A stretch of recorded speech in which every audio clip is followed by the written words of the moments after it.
1 milhão para o Zema, 160 milhões para a Globo, um filme para o Bolsonaro e um banqueiro preso. Mas existe uma pergunta que ninguém está fazendo. Existe o fato e existe a versão, mas num ano eleitoral, a versão sempre grita mais alto do que o fato. E por isso a gente precisa ter calma para separar essas duas coisas. Vamos lá, fato 1. Daniel Vorcaro financiou um filme sobre o Bolsonaro. Mas segundo a coluna do Lauro Jardim no Globo, esse mesmo Vorcaro teria bancado um filme sobre Lula e outro sobre o Michel Temer. Os 3 últimos presidentes do Brasil, todos eles com uma cinebiografia bancada pelo mesmo homem. A defesa do Lula correu para negar, e o produtor do filme do Michel Temer também.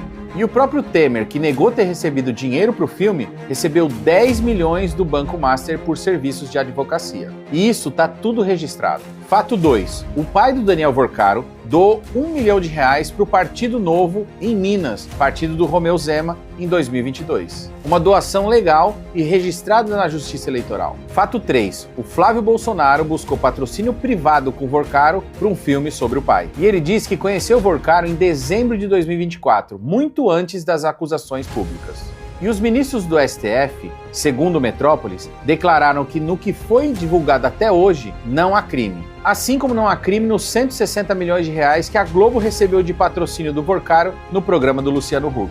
Agora há a versão, mas antes já me segue e compartilha esse vídeo. A versão é que o Flávio Bolsonaro virou escândalo nacional. Só que o Lula, Michel Temer, Zema, Globo, todos eles receberam doação do Vorcaro e viraram só nota de rodapé. Por quê? Porque a gente está em guerra. Em ano eleitoral, fato vira versão, versão vira manchete, manchete vira sentença. E o brasileiro precisa aprender a separar uma coisa da outra. E você quer um exemplo claro e atual de como isso funciona? A taxa das blusinhas. Agora a versão. Esse mês o Lula assinou uma medida provisória acabando com a própria taxa que ele criou. E o governo ainda posta nas redes sociais que acabou a taxa das blusinhas, que o governo está do lado do povo. O herói da história é o mesmo cara que criou o problema. É a mesma engenharia. Cria o fogo e depois aparece com a mangueira. Cria a taxa e depois acaba com a taxa só para ser aplaudido. Investiga um lado, esconde o outro. Mas de repente vira o defensor da democracia.